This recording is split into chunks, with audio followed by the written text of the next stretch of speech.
What's good? It's your boy CJ Goodfella back with the Boxing Clinic one time for the one time. Happy Mother's Day to all the mothers out there. And we back talking with another video, one video for the day. Talking about this duck sauce video. We're talking about the top 3 most avoided fighters, most ducked fighters. We talk about the 3 most ducking fighters today in the sport of boxing. And it's a lot of duckers.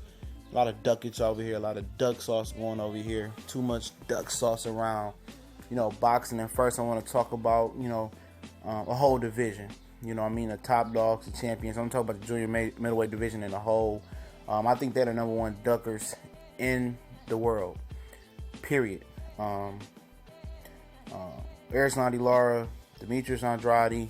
I think those two, are the spearhead of that division. They are 2 of the most, ducking. They have the most duck mileage out there. Andrade to showing up to the Charlo presser. Lara after Canelo doing absolutely nothing. So they number 1. But let's kick off this list real quick.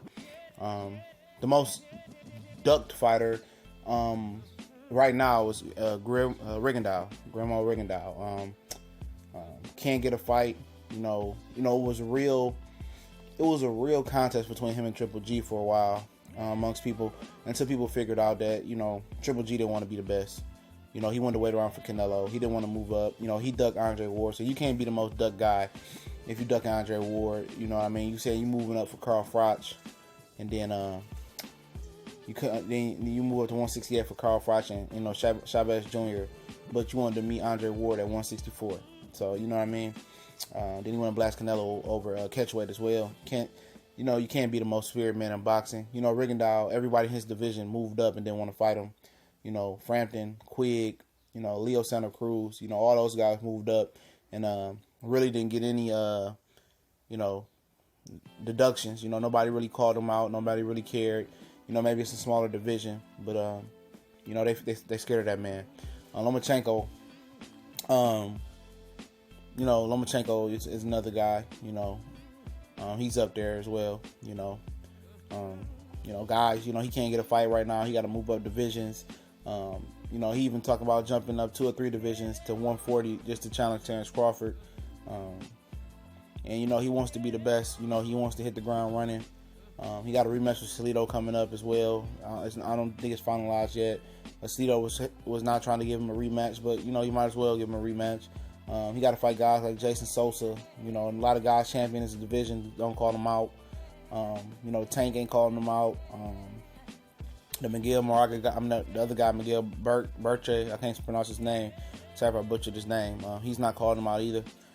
So he getting in how it's live. He got to move up and just to challenge himself and get a good payday for himself and get some notoriety. Errol Spence, it's probably neck and neck with those 3 guys for most avoided fighter. Kell Brook tried to do anything in his power not to fight him. You talking about fighting everybody else, but fighting Errol Spence. He moved up to fight Golovkin to avoid the embarrassment of fighting Errol Spence and kind of have a built-in excuse about it. Well, I moved up with Golovkin. I couldn't make the weight. My eye was messed up, and then I really wanted to go to 154, and that's why Errol Spence beat me. That's what you're gonna hear after the fight. If Kell Brook loses, you're talking about the most guys with the most duck mileage overall, who's doing the most ducking. Adonis Stevenson is the captain of that group. He wears the C like Charlie in the Mighty Ducks movies. He's the captain of duckage. Ever since he beat Chad Dawson, he really ain't did shit since then. Really not try to unify. With him and Kovalev, the fallout is what it is. He's not trying to make nothing happen. He like fighting mid-level guys for good money. So he's really not trying to challenge himself. Manny Pacquiao, he's right in the thick of this list. He's been ducking even before the Mayweather fight, fighting Brandon Rios and Chris Algieri. Marquez was a solid fight. Jesse Vargas, Tim Bradley again. His whole career, towards the latter end has been duck, goose. Now he's fighting Jeff Horn. He ducked out on Amir Khan, this team, so they're trying to protect him. So his whole career has been ducking. He's been ducking Terrence Crawford, didn't get Adrian Broder and Danny Garcia fair amounts to fight. So he's just in it, to get some retirement funds, and he's a hell of a ducker as well. You can't say too much about him. And Anthony Joshua, a dude who had an agreement, your balls and your word is all a man got. And Luis Ortiz, shares the same promoter. He stepped aside to let Vladimir Klitschko and Joshua fight happen because Klitschko didn't want to fight Ortiz. He'd rather fight Joshua, understandably so. A lot of M's involved in there.